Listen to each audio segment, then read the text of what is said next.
पैसा आतंकवाद में लग रहा है। ये ड्रग्स का पैसा आतंकवाद में लग रहा है। मैं नहीं कह रहा हूं, सरकार कह रही है। ये तो सुन लीजिए, सरकार कह रही है सर, मैं नहीं कह रहा हूं। पकोड़े तलो, चाय बनाओ, पकोड़े तलो। एमबीए किया हुआ बच्चा पकोड़ा तलने के लिए मजबूर हो गया है। ये है इस सरकार की नीति और ये है इस सरकार के पिछले कुछ सालों का काम।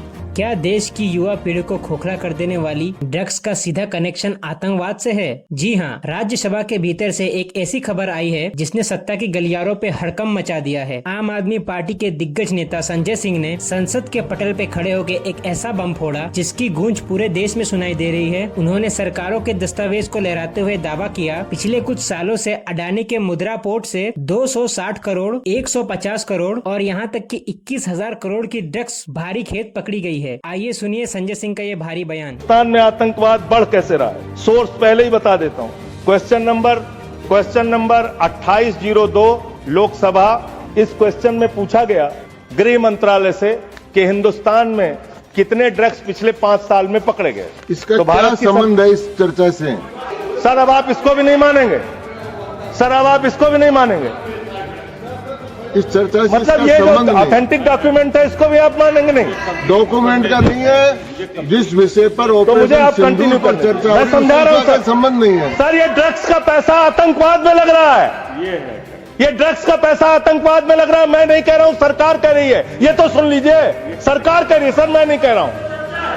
पूरी बात ही आप नहीं सुनते सर। सर पूछा गया पिछले 5 साल में कहां कितना मिला, तो बताया कि एक अडानी का पोर्ट है मुंद्रा में, वहां 260। संसद के सबसे बड़े मंदिर पे खड़े होकर एक सांसद चीख चीख कर सबूत दिखा रहा है, लेकिन सत्ता के गलियारों में बैठे हुए हुक्मरानों के कान पर जू तक नहीं रेंग रही। देश की सीमाओं पर हमारे देश के जवान अपनी जान की बाजी लगा रहे हैं और दूसरी तरफ देश के भीतर बीजेपी सरकार के नाक के नीचे से अडानी के मुंद्रा पोर्ट से हजारों करोड़ों लाखों के ड्रग्स धड़ल्ले से देश में घुस रही है। संसद में जब संजय सिंह ने सरकार के दस्तावेज दिखा के पूछा कि आखिर 21,000 करोड़ रुपए की ड्रग्स अडानी के पोर्ट पर कैसे आई और आखिरकार इसका पैसा देश में आतंकवाद फैलाने के लिए क्यों यूज हो रहा है, तो सरकार के लोग बगले झांकने लगे। अडानी का नाम सुनते ही पूरे बीजेपी सरकार को सांप सूंघ जाता है। जरा सोचिए, एक तरफ हमारे गाँव के गरीब किसानों के बेटे फौज में जाकर देश के लिए शहीद हो रहे हैं और दूसरी तरफ शहरों से लेकर गाँवों तक हमारी युवा पीढ़ी की रगों में ये ड्रग्स का जहर घोला जा रहा है। करोड़ रुपए की ड्रग्स पकड़ी गई। फिर बताया अडानी का पोर्ट, ये तारीख है 26 मई 2022।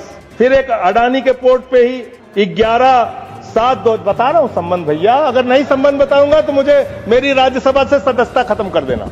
एएसजी महोदय ने सुप्रीम कोर्ट में कहा, एनआईए ने सुप्रीम कोर्ट में कहा, अडानी के पोर्ट से 21,000 करोड़ रुपए की ड्रग्स पकड़ी गई है जो आतंकवाद में लगती है।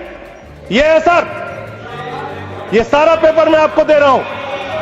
इस देश के अंदर पाकिस्तान से, अफगानिस्तान से हजारों करोड़ का ड्रग्स आएगा और इसी देश में आतंकवाद फैलाया जाएगा, अडानी के पोर्ट पर पकड़ा जाएगा। अडानी कौन है? भारत के प्रधानमंत्री का सबसे करीबी व्यक्ति है। यह सवाल देश पूछना चाहता है, आप क्या करा रहे हैं देश के अंदर? इन ड्रग्स वाले मामले में जो पकड़े गए हैं, इस पे क्या कार्रवाई हुई, ये जानना चाहता है देश। बच्चों का भविष्य बर्बाद करके ये पूंजीपति अपनी तिजोरियां भर रहे हैं और सरकार इन पर मेहरबान है। क्या इसीलिए इस सरकार को चुना था? बात सिर्फ ड्रग्स की नहीं है। क्या इसीलिए इस सरकार को चुना था? इस सरकार की नीतियाँ हर मोर्चे पे आम जनता का गला घोट रही है। एक तरफ जहां युवाओं को नशे की जाल में धकेला जा रहा है, वहीं दूसरी तरफ देश का युवा बेरोजगारी से तड़प रहा है। अभी हाल ही में उत्तर प्रदेश और बिहार की सीमाओं पर सेना की अग्निवीर योजना के खिलाफ और पेपर लीक मामलों को लेकर युवाओं का दर्द जो सड़कों पे छलका है, उसने पूरे देश को रुला दिया। रोते हुए माँ बाप अपने बच्चों की भविष्य की भीख मांग रहे हैं, लेकिन सरकार को बस अपने अमीर दोस्तों का विकास दिख रहा है। गरीब का बच्चा दाने दाने को तरसे, नौजवान बेरोजगार घूमे और साहब के दोस्त हजारों करोड़ों के ड्रग्स लाकर देश की सुरक्षा के साथ खिलवाड़ करें। ये कैसी देशभक्ति है? क्या सरकार के अडानी के इस पोर्ट को तुरंत ताला नहीं लगा देना चाहिए? क्या देश की सुरक्षा से ज्यादा बड़ा कोई उद्योगपति हो सकता है? अपनी राय कमेंट में जरूर दें और इस वीडियो को हर एक देशभक्त तक पहुँचाए। चुनाव के सरगर्मियों के बीच में महाराष्ट्र से एक ऐसी वीडियो सामने आई है जिसने सूबे की सियासत पे भूचाल ला दिया है। कांग्रेस के नेता इमरान प्रतापगढ़ी ने सीधे प्रधानमंत्री नरेंद्र मोदी पर और बीजेपी सरकार पर चौतरफा हमला बोला है। नोटबंदी से लेकर लेकर बेरोजगारी तक और जीएसटी के मुद्दे तक सरकार को घेरते हुए उन्होंने साफ साफ कहा, 2016 में एक दिन हम आप घर पे बैठे थे, टीवी पे एक चेहरा नमूदार हुआ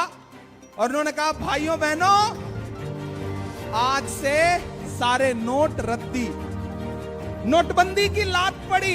यहां माएं बहनें बैठी हैं, आपने अपने पल्लू में बांध करके, आपने रसोई में चावल के डिब्बे में, आटे के डिब्बे में पति से, परिवार से छुपा करके जो पैसे रखे थे कि परिवार की मुश्किलों में काम आएंगे, उस पैसे को भी निकाल करके ये कहा कि इसे बैंक में जमा करो ताकि अपने उद्योगपति दोस्तों का कर्जा माफ करे। ये सरकार किसी की नहीं है। ये सरकार कई बार जीएसटी लगा करके छोटे मोटे कारोबारियों के कारोबार बर्बाद कर दिए। इस सरकार ने आपसे वादा किया कि आपको नौकरी देंगे, लेकिन आज इस देश में युवा टहल रहा है, बेरोजगार टहल रहा है, नौकरी मांग रहा है, लेकिन इस देश में इस सरकार के पास देने के लिए नौकरियां नहीं है। और नारा क्या है? पकोड़े तलो, चाय बनाओ, पकोड़े तलो। एमबीए किया हुआ बच्चा पकोड़ा तलने के लिए मजबूर हो गया है। ये है इस सरकार की नीति और ये है इस सरकार के पिछले कुछ सालों का काम। मैं आपसे ये कहने आया हूं मेरे भाई कि ये चुनाव बहुत महत्वपूर्ण चुनाव है कि भाजपा जब डायरेक्ट लड़ाई में नहीं। इस सरकार ने युवाओं के हाथों में डिग्री की जगह पकोड़े तलने की मजबूरी थमा दी है। लातूर की इस महाजन सभा में उमड़ा ये जन सैलाब कोई मामूली भीड़ नहीं है, बल्कि ये इस बीजेपी सरकार के खिलाफ जनता का सुलगा हुआ आक्रोश है। ये सरकार खुद को आज अन्नदाता की हितैषी कहती है, पर हकीकत क्या है? सोयाबीन की कीमतें एमएसपी से नीचे गिर चुकी है, पर दिल्ली की भारी सरकार को ये रूरल इंडिया की सिसकियां सुनाई नहीं देती। ये सरकार आखिर किसके रिमोट कंट्रोल पे चल रही है? पूंजीपतियों के या जनता की? साजिशें क्या करती है? बांटने की।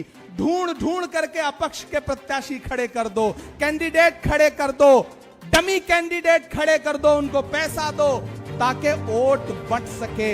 इस बार वोट मत बांटिएगा, बंटने का नुकसान होता है। मैं दिल्ली से आया हूं, मेरी आंखों में 700 किसानों की शहादत है।